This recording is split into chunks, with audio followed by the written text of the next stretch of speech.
And it's a great day, everybody. Welcome, welcome, welcome to the Saturday Sat Down. That's what I said, the Saturday Sat Down. I like saying the sat down because it reminds me, of how our elders, at least when I was growing up, would say, sit down somewhere. What's your problem? Sit down somewhere. You're going too much. Sit down now. Right. So instead of sit, it was sat down. So I like to show the value and the beauty of language. And that's what this conversation today is going to be about here on the Saturday Set Down with yours truly, Marion Afua.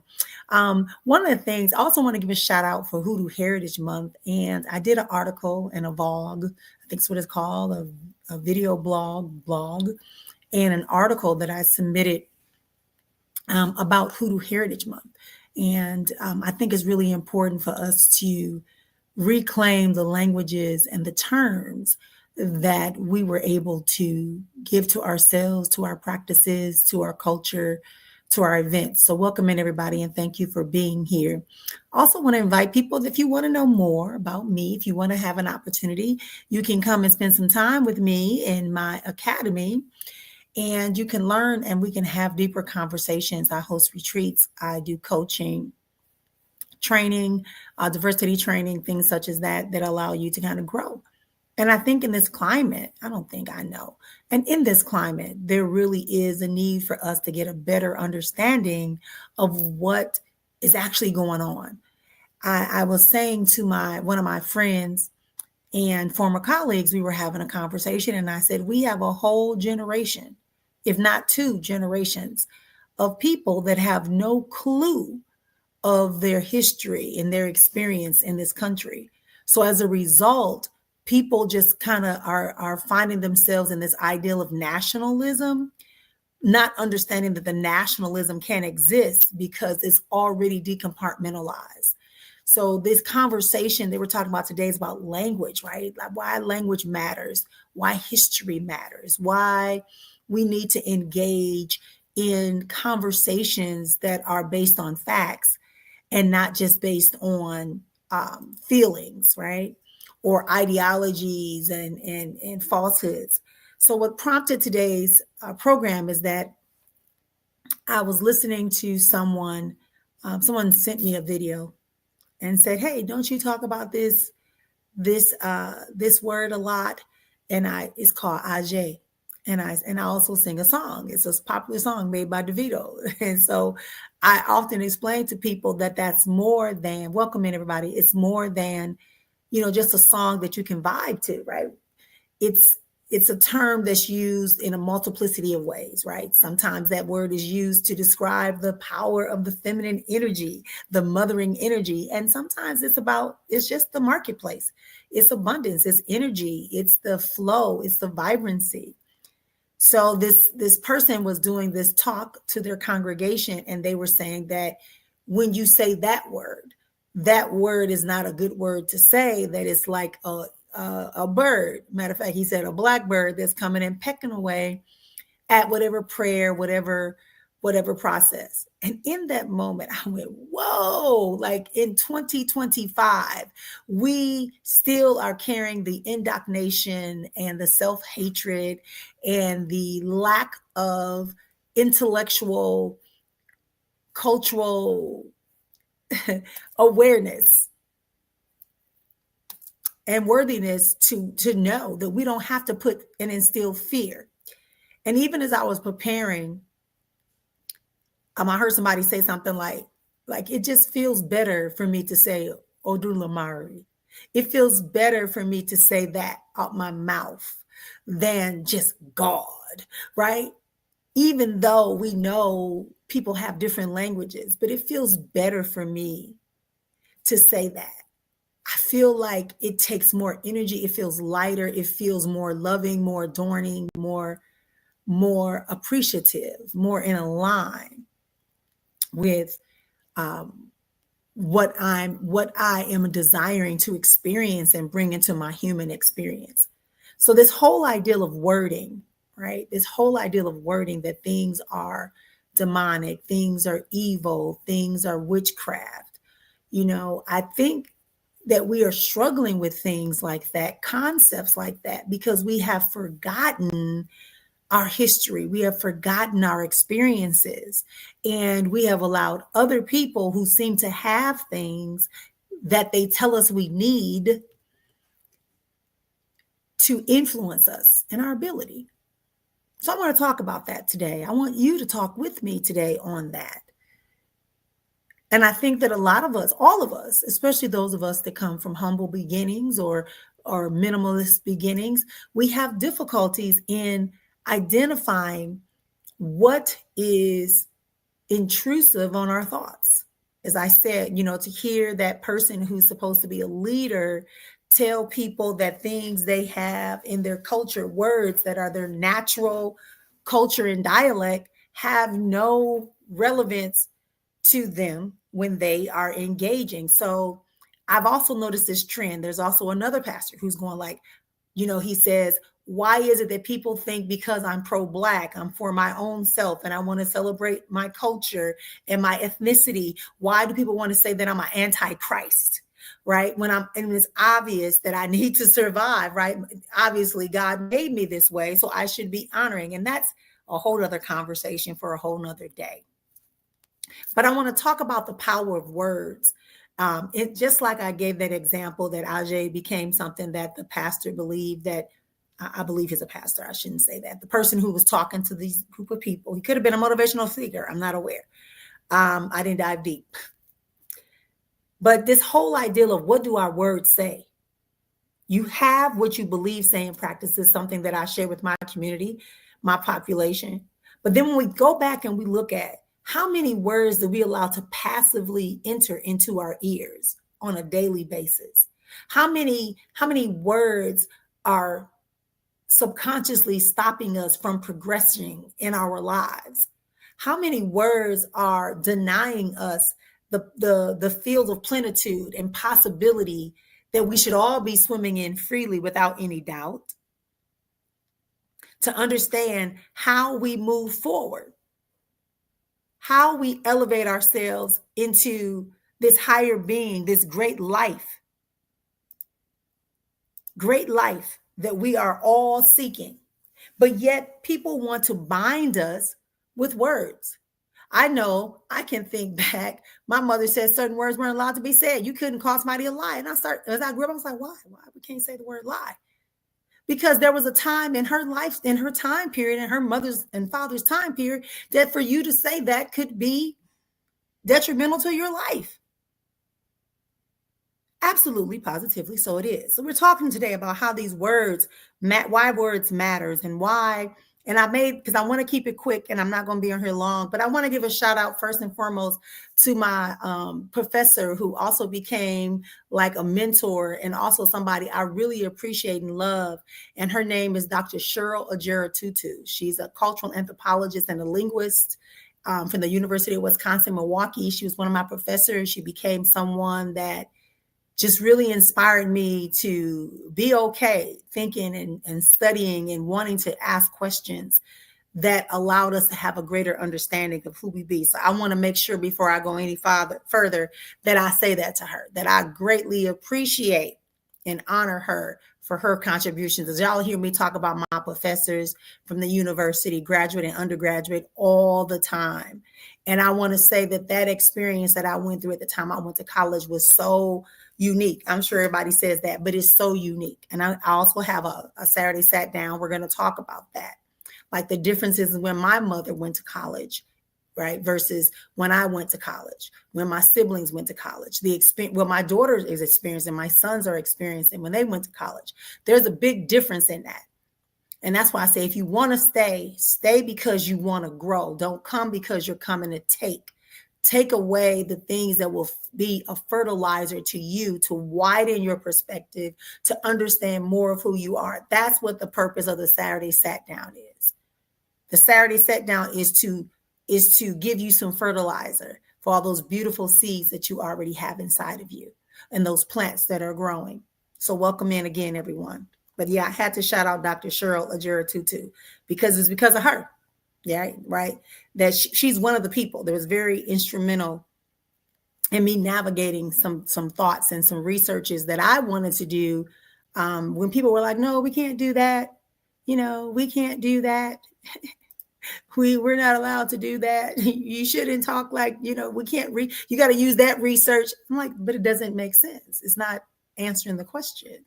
Right. And Dr. Cheryl was one of those people that helped me. That's why you see Dr. Marion today. She's one of those contributors, factors to that. Yes. So the etymology, right? Religion and the lies of tolerance, reclaiming this language, the language, and taking it from a spiritual perspective. Everything is spiritual. We're all spirit. Stop all that shit about, no, I didn't say religion. I said spiritual, right? So words are power. And for too long, our words, our sacred languages, our innate languages have been twisted and controlled and confused by us.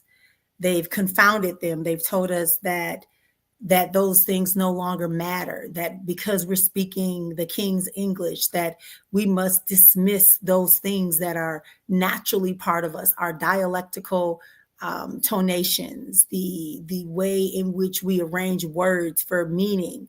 And I remember back in the 90s, there was this Ebonics debate that was happening in California, where they wanted to begin to teach children from their languages, right? And we know now that if you teach a child in their home language first for the first couple of years, they will pick up the other language very quickly. That's why they have all these immersion schools, right? Because children, once they get used to a language, they will make the connection. Even if there's no word, they'll still make the connection, because learning is learning. So today we're going to be unpacking this whole etymology of the roots of words, meaning the roots of words, exposing the lies that have shaped us as we talk about God and spirit and the ancestors and our social political positions. All of this stuff on the Saturday Set Down is relevant for those people who want to grow. I keep telling you, if it's not enough to know something, you got to be able to apply it and make it make sense in your life. It doesn't benefit me to know that I can change a tire. What benefits me is to know how and why I should change the tire, right? I know. And it's okay. You can come and go as you want to, because this might get a little deep, right? A little deep tonight. But the key things that I wanted to chat about was that, how do we look into this ideas about who we are and how language is shaping us, right? What's a sin? What's a witchcraft? What's tolerance? I thought about this today. I thought about this today, and when I said the Puritans, Pilgrims, the Puritans came and escaped England and were allowed to come to this continent known as North America, because they wanted to practice their religious beliefs freely and their rituals freely. So they were seeking freedom. But those same people evolved into these 13 colonies, and it was no longer about religious freedom. It became that they used their religion to encroach and prevent other groups of people that were already here, and those that they kidnapped and brought here. They reduced their freedom, even dehumanizing them as if they had nothing to offer. They were just pieces of wood. They were cattle. They were just cattle. So when we talk about this whole idea of religion and freedoms and tolerance, to tolerate something, the definition of tolerance is that you understand that is an aversion to you, something you do not agree with, you do not want, yet you allow it to still exist. Right? You're not trying to figure out, so what, they got to pray, so what, they don't eat that, so what, they got to dress like that. Here we go again. So again, the encroachments and the preventing. So language makes you feel like to be tolerant is a good thing. But why can't you just appreciate the differences? Why does it have to be tolerance? Because tolerance is a hypocritical word and it sounds nice. Again, our languages have been the greatest tools that they've used in colonization and confusion. It's been a great tool that has been used. When we talk about the power that exists innately within each and every one of us, we often are bound by that ideal of language. You know, what is free? What is truth? What is black? What is white? What is indigenous? What is truth? What is appropriate? What is necessary? I can also tell you that I can remember that when this gentleman, he was getting his PhD in law or something like that, or was it a PhD in law? Or maybe he had a law degree and he was going back to get another type of master's degree or some level of excellence in education. And the university denied his application because they wanted him to cut his locks.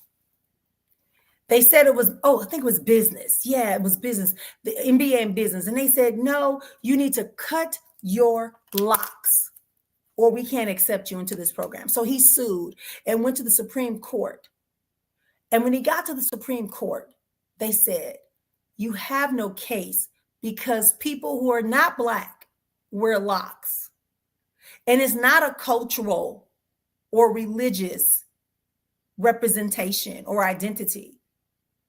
It's not cultural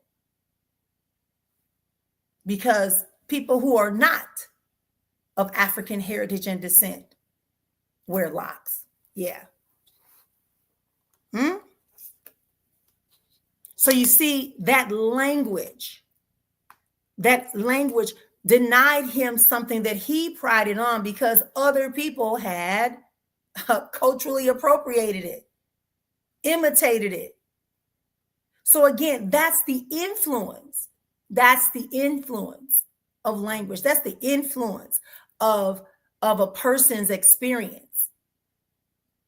The language. So now that once that Supreme Court in Minnesota did that, then other courts started saying the same thing. You can't wear braids. They had to fight to wear their hijabs. People that were Muslim women. People that were Muslim had to give up their lunch hours so that they can be able to honor the prayer times. Language. How it's been used to colonize and minimize our experiences. And if that's what we're experiencing, what it means is that it's not about good, bad, ugly, evil. What it's about is like, how do we upgrade ourselves enough to understand that's been the growth, that's been the divider. So how do we now come together as one? How do we advance ourselves as a unified community globally? How do we do that? As I said earlier, to say the word God,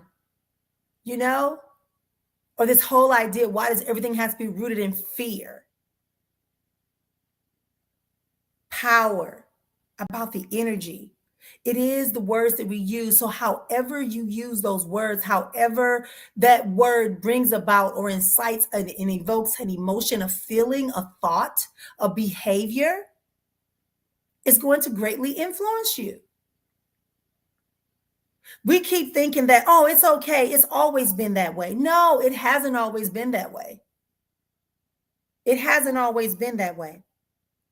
Things have been twisted to make us fear what is naturally ours in order to take on something that belongs to someone else that may or may not be benefiting them, but yet we are embodying it. We are calling it our own, and we're wondering why we're not prospering in it, why we're still having challenges in our lives, is because you are trying to imitate life patterns that are not yours. And this is regardless of ethnicity. As I said, with the ideal of freedom. Right now in this country, there are things that are being limited and there are basic freedoms that are being violated, and people going, it's just necessary because I don't want this to happen. So they put a fear in front of you to make you forget about your freedom. and the possibility of liberation and liberality. So words matter. Words matter. The use of language matters in that it tells us exactly what it is. Much like that person who was speaking about Ajay, which is a essence or Orisha in the Yoruba tradition. But it's about prosperity in the marketplace, but they deem it demonic. But isn't our country about economic capitalism, improvement, society? The whole globe is trying to be successful. Nobody likes to be impoverished. So what do you care? The promise is that we would all have prosperity and prosper and have good health, sound mind, power. So that is the essence of it. But yet these type of words would throw people off, and they will make you feel like something foreign, something is dangerous about you utilizing language that empowers you versus using someone else. You know, it's kind of like everyone having a personal passcode linguistically. There are some things linguistically that have to be said in a certain way that bring about an impact in your life, an influence in your life. So if my word is abracadabra and your word is open sesame, they both will open something. They will bring about a change. But it doesn't mean that it's one is wrong and the other is right. There's no such thing. It's what is required for you in your experience. It is what is required for us to excel into a higher consciousness, a higher beyond the consciousness. And this is what I mean. People say, my friends always laugh. He's like, oh, I'm a conscious. I'd be like, shut up. Don't talk to me. Because I know that there's more beyond just being in a conscious existence. In a physically conscious existence, there is more beyond that, because once you become aware of this conscious realm, you understand that there are other realms around you that you can now access, other levels around you that you can access. So this ideal of language, this ideal of getting to the root of these words that we are using and understanding that it is not that one is superior to the other, it is that they are both required. Why do I have to give up my ideological cosmology and energy base because it makes you feel uncomfortable? Help me understand that. Are y'all with me? Are y'all with me? Thank you for joining me today for the Saturday Sat Down. That's what I said, sat down. Sat down somewhere, take a drink. Grab your drink, grab your water, grab your tea, grab your mimosa, whatever it takes, your coffee. Whatever it takes for you to come and have this moment with me here on the Saturday Sat Down. I am Marian Afua. This happens every Saturday. Today, we're talking about how words can be weaponized and minimize the quality of our freedom, our longevity, and our holding of our truth. I know. This is why sometimes I time my programs to come on at a certain time, because I don't need all that riffraff listening. I want people to come by and see this program in such a way that they can grow. What does growing look like? Growing means you realize, like I did with Dr. Cheryl, that to understand tonations and language and dialects and understand the history of words and the root meaning of words. Not like when we're in elementary, say the root word, you know. The real meaning of the word. Where does it come from? When was it first utilized according to human recollection? When was it first utilized? And what was the original intent? How does it apply in this situation? A lot of us, if you talk about all these manifestations, a lot of us can't manifest because we're trying to use wordings without understanding how it really, a manifestation is not just saying something. It doesn't happen because you say it. You have to accept it, believe it, speak it, and then start looking for it. Expect it. Accept it. ACCEPT. Accept it. Believe it. And that means you know that it's for you. You begin to speak it, and then you expect it to become physical or have an impact. Sometimes the impact is not a physical. That's why I talk very much a lot about the difference between abundance, prosperity, and wealth. Three very distinctly different things, but people try to clump them together, and they're not always going to be in the room together for you. So manifestations require you to take language to a new level, a new conversation within you based upon your own innate code. Not just, sprouting out all these words and clapping. Yes. Oh my gosh. It's Hoodoo Heritage Month, y'all. I'm gonna tell y'all some stuff. Read my article. Sorry, this chair is a little. All right. Read the article.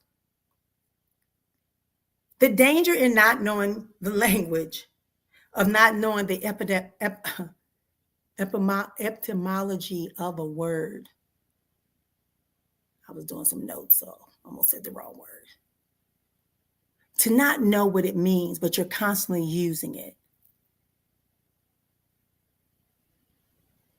Or to confuse a word, to confound a word.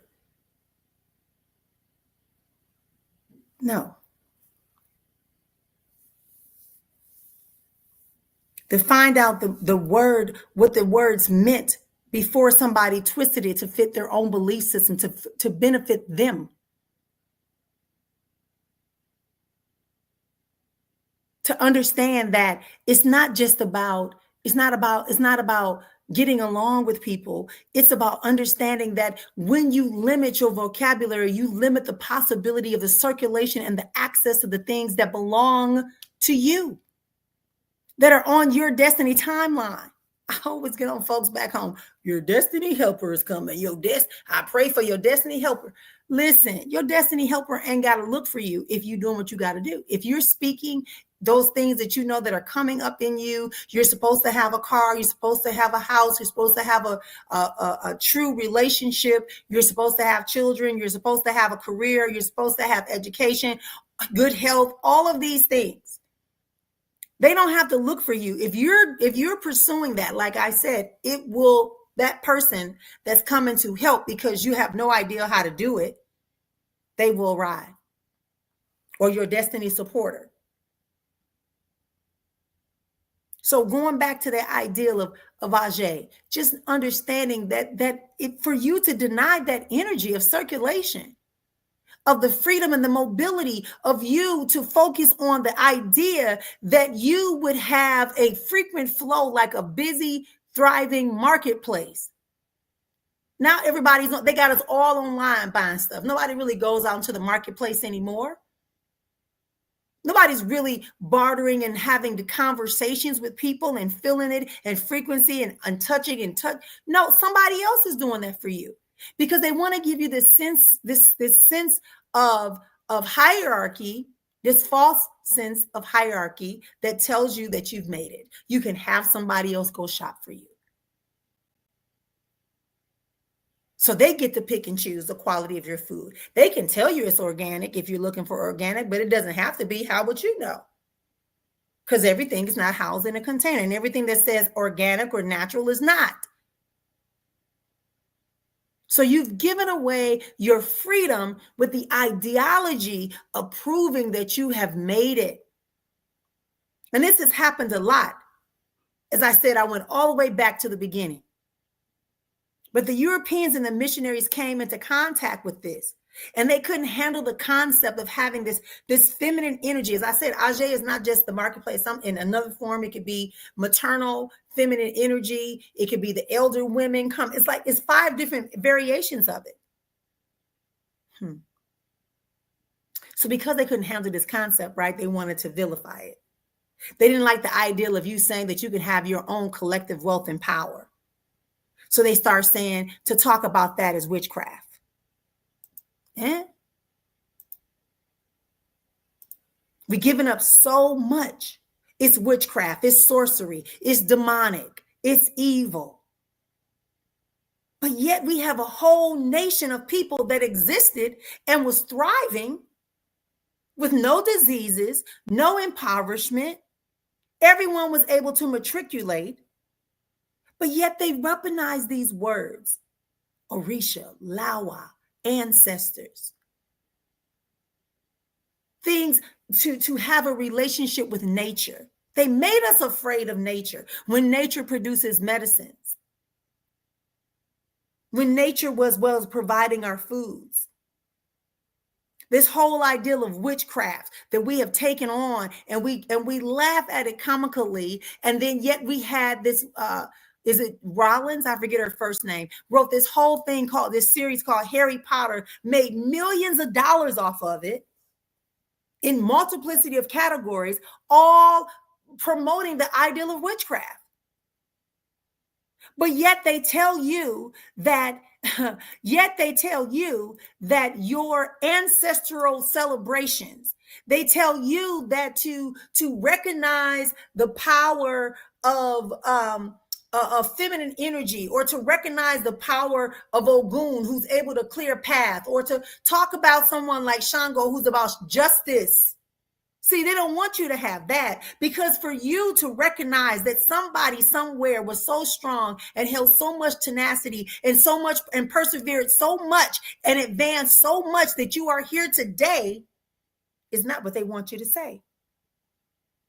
Witchcraft in the Old English, that's Old English. The craft of the wise is what witchcraft means. The cat, oh my gosh. Are y'all hearing what I'm saying?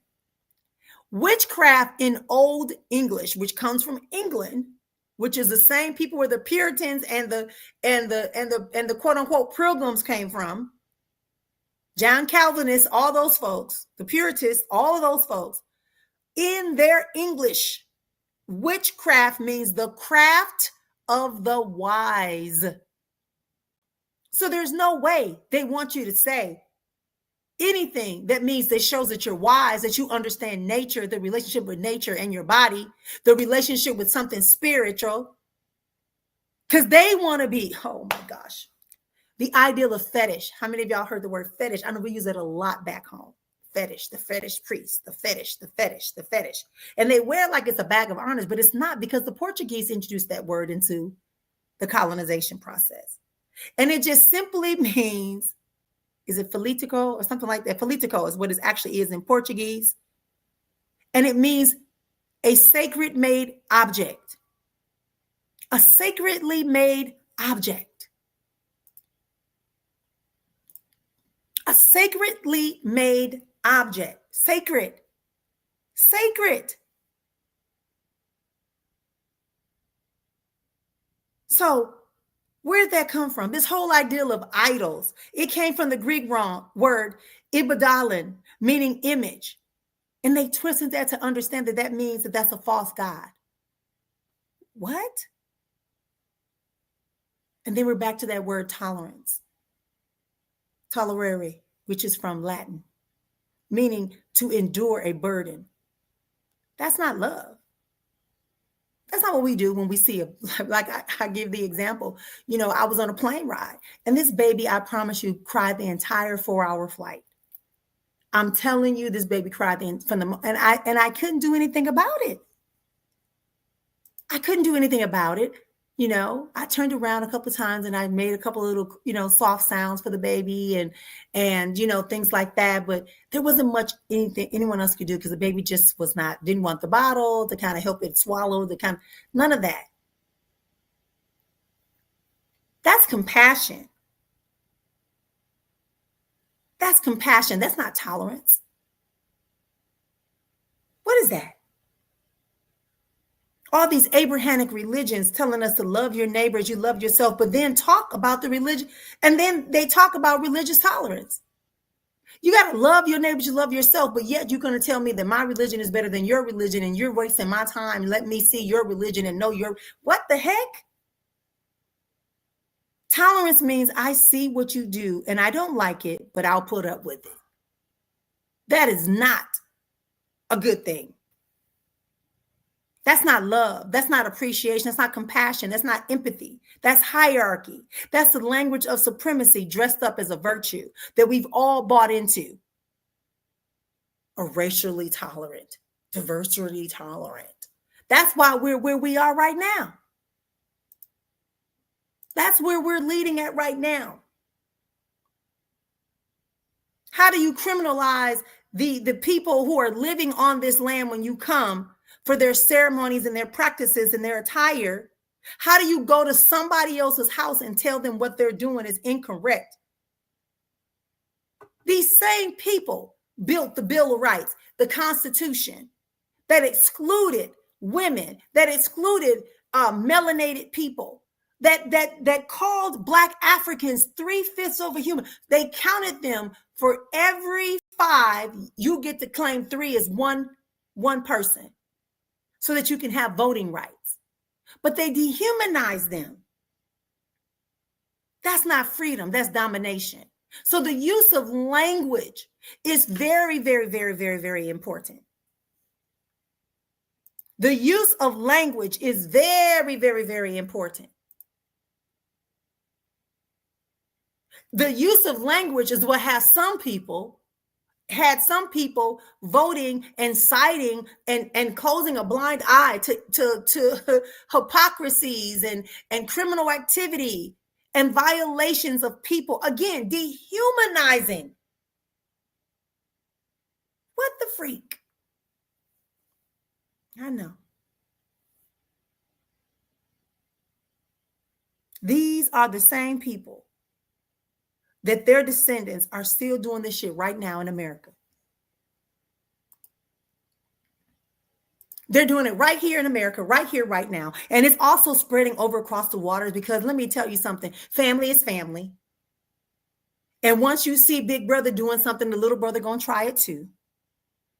They have built a system of race, class, and religion and economics that keeps us all divided.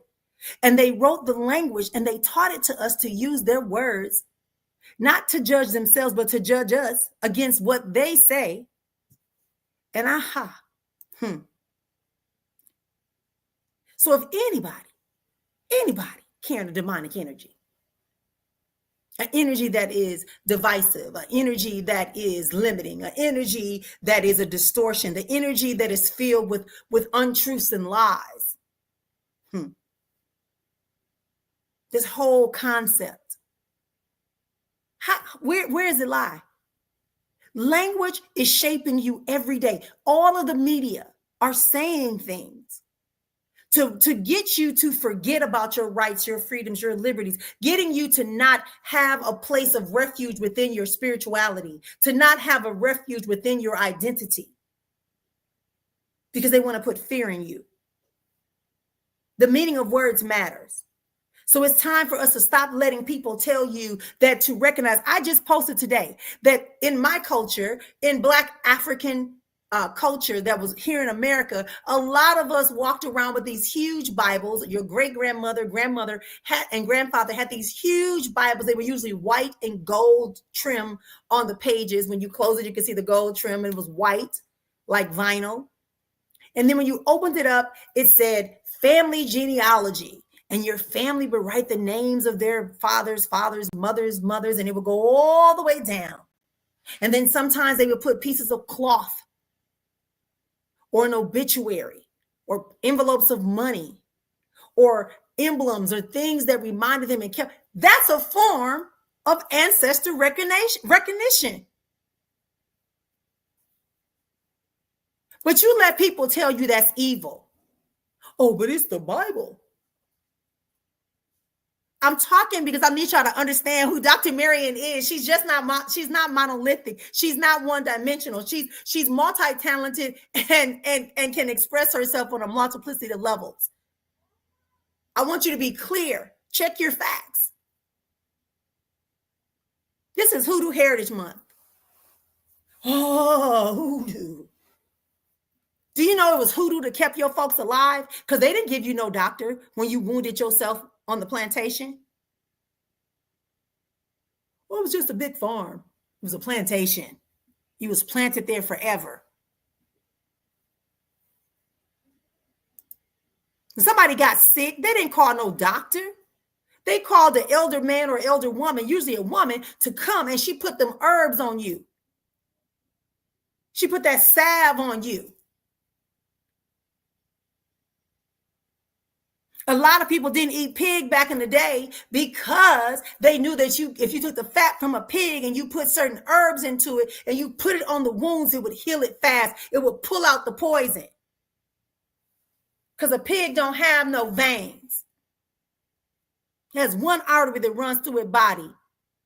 And it has a natural parasite in it that is a symbiotic relationship that can eat up anything. That's why pigs don't die from poison.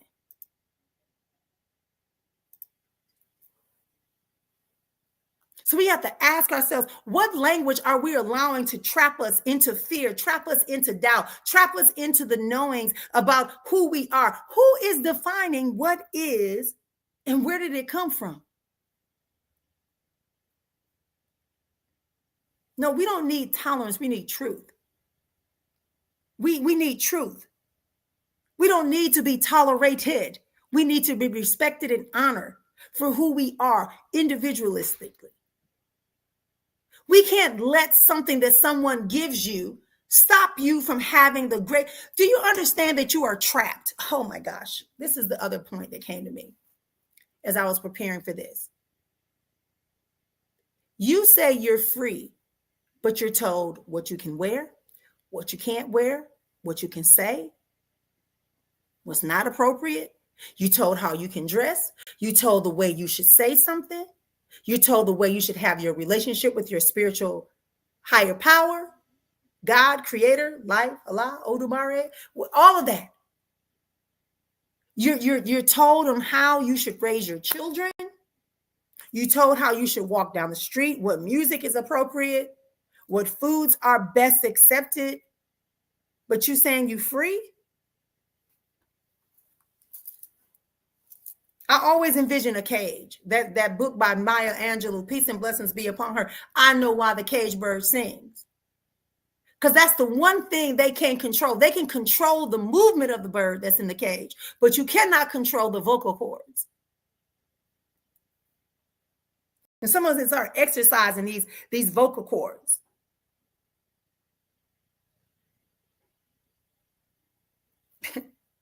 Stop letting everything be woo, fear-based. Stop it. The real evil is the system that is twisting and using language and imagery to affect us and limit us and deny us the fullness of who we are. The fullness of who we are.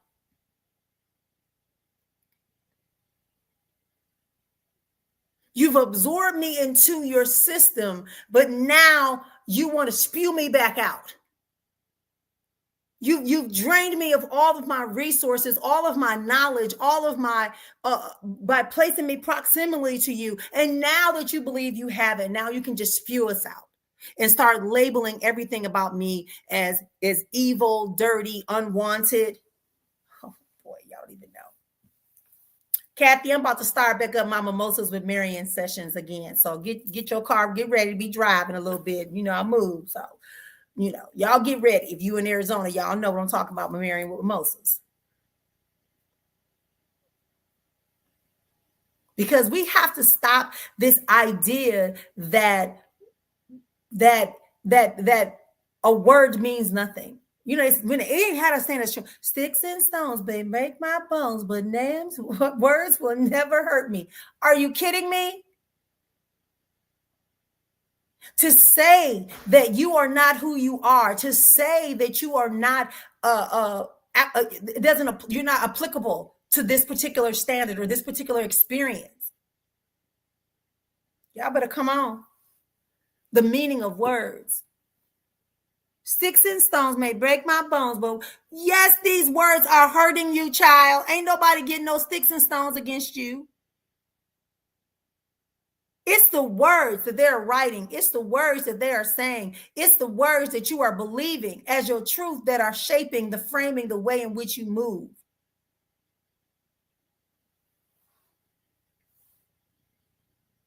What are these words? that we holding on to, this ideal of freedom? Where does it stem from? How are we embarking on this journey for evolution, evolvement, expansion? Why do I have to wait until I move into the back into the spirit realm to enjoy freedom, liberty, love, prosperity, when it's already written that I'm supposed to have it right here, right now, in this space? Who told you it's only for certain people? Who? Release yourself from the bondage of other people's words, ideas, fears. The meaning of words. The meaning of words. The meaning of words. What words are binding you? What words are tripping you every time you start moving forward? What ideas have been framed by words that are falsehoods, limiting words? I will tell this story until I can no longer tell it again, and then we're going to be wrapping up very quickly. And I do want to take any questions or comments from anyone that's listening. This was a little heavier topic, but it's all relevant. You cannot be so spiritually bound that you forget that there's someone on the ground that can cut your string that's taking you higher.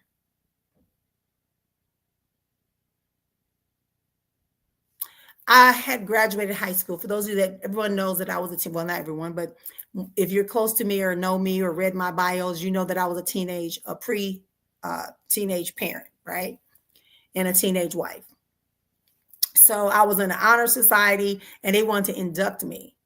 But can you believe that the National Honor Society did not want me to come and take my award, the highest GPA in the whole high school? As a matter of fact, in my city, they put me in the paper as the person who had the highest GPA across all the high schools in my major metropolitan city.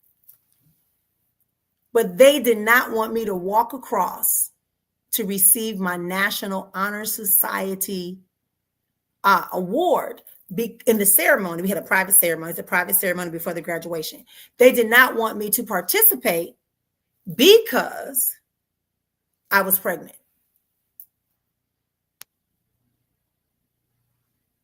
Well, it might give the image to other people that they can't, the wrong idea. Okay, no problem. So they gave my certificate, gave my cords, let me eat, that kind of stuff. But I left. I said, I don't want to be a part of this. I gave it to my mother because that's who I gave it to my mother. And then my father came later. My father, I'm so glad he wasn't there because I think my father would have had a different experience. My mother said some words, but my father would have been a whole nother level. Now, mind you, the limitations of their words could have denied me my future. Could have denied me my futures. Right? Again, limiting ideas, fears, falsehoods. I graduate. I go on to college. I get to college. They give me a full scholarship. And then they say, oh, we gave you a full scholarship. But you also have a second scholarship.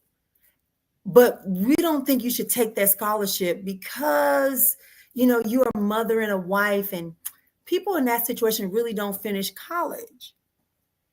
So they didn't want to give me the second scholarship that I earned. So I told that lady, you do your job, which is to process my paperwork, and I'll do my job, which is to graduate. Long story short, when I got my bachelor's, I went back to that lady's office and I showed her my bachelor's. When I got my first master's, I showed it to her. When I got my certification, I showed it to her. When I got my second master's, I showed it to her. And when I got my PhD, she had retired. But what I did was I sent her a fucking email with it. And I told her every time I came to her office, I said, you may not remember me, but I remember you. And I want to make sure you know you don't have a right. And I put in a complaint, of course, because I'm Marianne. So, of course, I put in a complaint to the university against her. But how many other people has she discouraged that didn't have the umption, didn't have the quality of control, who didn't believe in themselves, who did believe the stereotype? How many people had her language deterred? She meant well. No, that's what she told me the first time. Like, I just was meaning well, congrats. No, you were trying to. And then the second part, I forgot to say this part. She also said people from my zip code don't do that. Don't graduate. People from my zip code. So she was again looking at the fact I was married with a child and then looking at the zip code I came from. Don't let nobody words shape your future. I don't care who it is. You have an assignment and you have things you have to get done that have nothing to do with your handlers, aka your family members. You chose them before you were placed in your mama's room. Separate. Separate. Separate this idea of who you are from who they want you to be.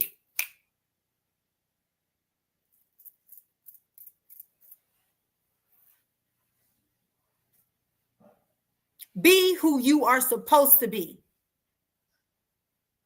Don't let anyone use their words, their fears, just because it's organized doesn't mean it's truth. Just because it's popular doesn't mean it's the best. How?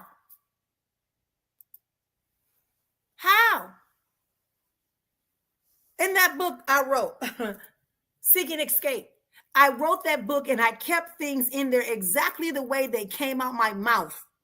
It's organized. People say, you got typo on page, blah, blah, blah, or this paragraph doesn't. I don't give a confound. I want you to know that when you are seeking escape, you are usually in survival mode. And when you're in survival mode, you don't always have time to make sure your makeup is perfect. You don't have time to make sure that your teeth are brushed. Sometimes you may not have time to do what people want you to look like. You are seeking escape. And that's what keeps me thriving too. I've never been there before. No one's ever done this before. Think back. For me as a Black African descendant, I think about the thousands of Black Africans that took into their hands the idea to find freedom and liberty. And they had to trust people that looked just like the people that had enslaved them to get to that freedom. But yet they did it. And I'm encouraging you. Ask yourself today, what words, what messages from your family, from your friends, from your religious community, from your social groups, from your ethnic groups, from your gender groups, what words about finances are ruminating in your head, about romantic relationships, about friendships? What messages are inside of your head? What words are running in your mind that are trapping you like a caged bird? Because you're singing, you're forgetting about those bars. But what if I tell you that you could use your beak to pick that lock?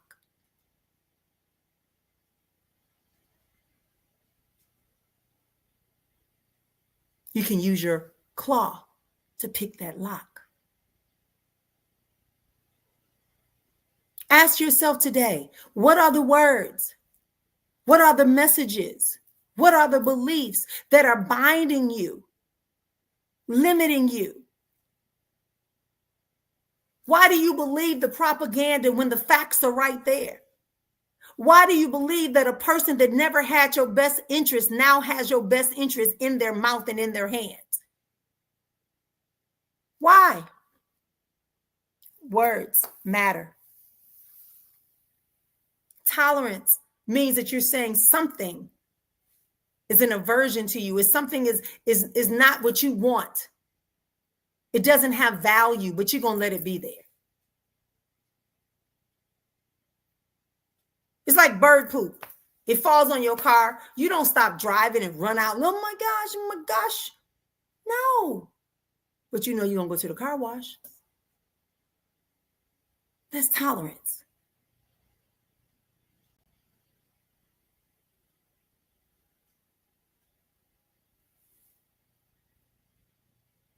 Doesn't mean you appreciate it. Doesn't mean you're going to go find the bird and thank it. Or the bird is going to come to you and apologize. No. That's our conversation today here on the Saturday Sat Down. Ask yourself why those words are those words. Same thing with sin. What is a sin? What is a sin? Who defines what is a sin? That's a whole nother conversation. Why is it not appropriate? You don't want me to dress a certain way because it makes people inappropriate. Make people act inappropriately, I should say. So why are you talking to me? Talk to them. I'm going to end with this. They say they want all these people that's immigrants. Oh, I forgot the ones that's here illegally, right? Okay. But why you just change the H-2 visa that says if you want to be an agricultural worker, we'll give you a visa?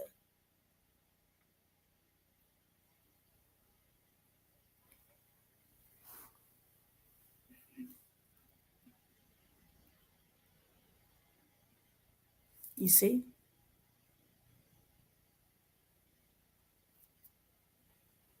It benefits them. So whose words? Why believe the words of others that tell you that you can't have, that you can't do, that you can't see, that you can't build, you can't create, you can't love the way you want to love, you can't speak the way you want to speak? Let it go. You're not evil because you want to talk about your ancestors, or you want to put out a picture, or you want to name your child after your grandfather, your mother, your brother. You're not evil for that. You're not evil because you don't want to give them a name that is similar to their. No. I purposely named my children what I named my children because I did not want them to be associated.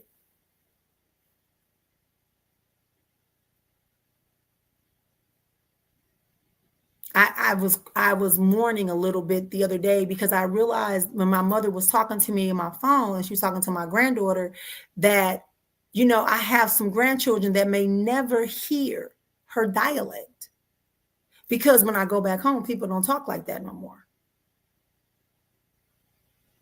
People are talking differently. That's why sometimes I do use tonations that are relative to my culture and dialect. I use words. Like I say, the Saturday sat down. Sat down. Go rinse that off. Bring me some goobers.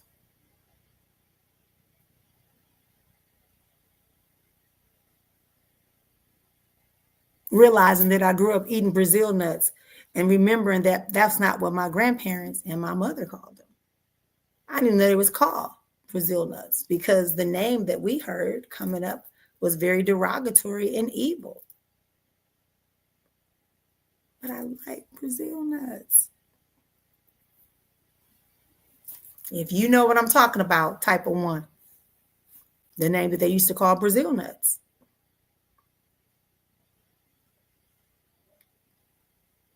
Have a great day. Enjoy yourself.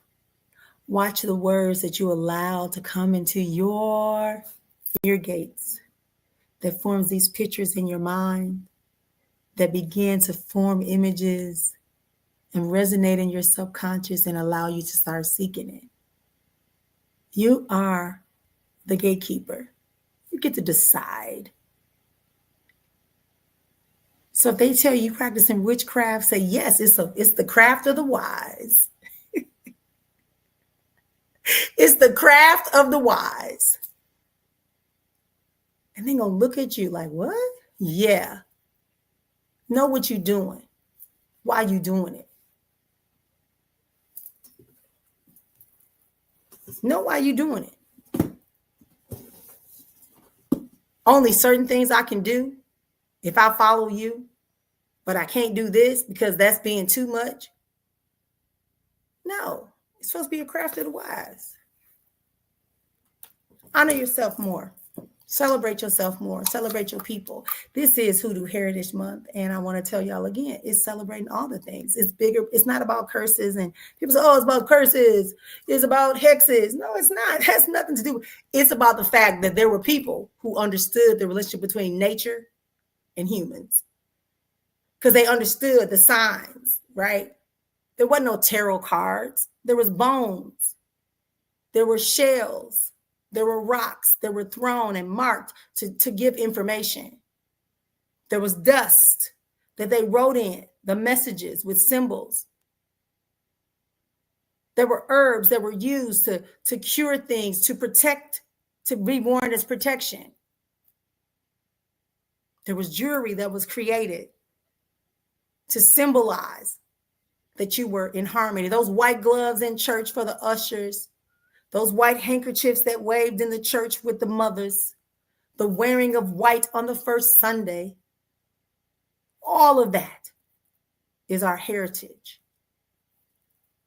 And there are things, even my friends that are in Colombia, that are in Costa Rica, that are in Mexico, all of Puerto Rico, they have similar practices because they took us everywhere. So don't run from that which you are. Maybe that's where our challenge is at, is that we've run so far away from that which is ours. And I tell that to my cousins. I'd be like, you got your genealogy right here. Here it is. This is your culture, the craft of the wise. Why are you hiding it? Nobody ever said they were going against the original creator. Nobody said that. Okay. Thank y'all for joining me today for the Saturday Set Down. I'll see y'all again next Saturday. Leave me some feedback. Leave me some comments. I know some people are watching. I see y'all watching. I know some things you don't want to be on take, and that's okay. Just stay tuned. Share it out. Watch it. Like it at the end. Create you a fake account, anonymous post, and leave me some feedback from this conversation today about the power of words and how this ideal of tolerance is a lie. It's detrimental to our growth and unification as a group, as a people, as a nation. It's your household. All right, y'all, take care. We'll talk again real soon.